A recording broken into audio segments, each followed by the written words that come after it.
Hello, in this tutorial, I will teach you how to send money from Steam Wallet to friends. So please watch till the end to properly understand the tutorial. So without further ado, let's get started. So first thing you need to do is to open your Steam application.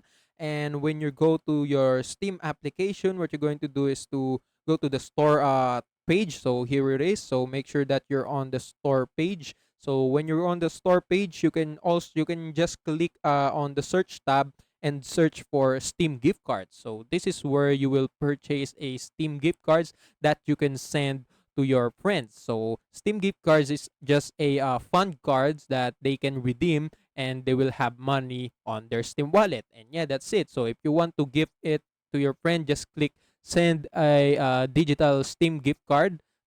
So after you click this one, you will need to choose what or the amount of Steam gift card you want to send to your friend. And after you choose, you need to choose who on your friends that you want to send a Steam card. So after you choose your friend, just click continue and just continue to the payment section, and yeah, you're done. Your friend will receive your gift cards later on their account, and they can redeem it for a Steam Wallet money. And yeah, that's it. That's how you can send Steam Wallet money to your friend on Steam. And also, that's it for this tutorial. If you want more, please like this video, subscribe to our channel, and see you in the next one. Bye!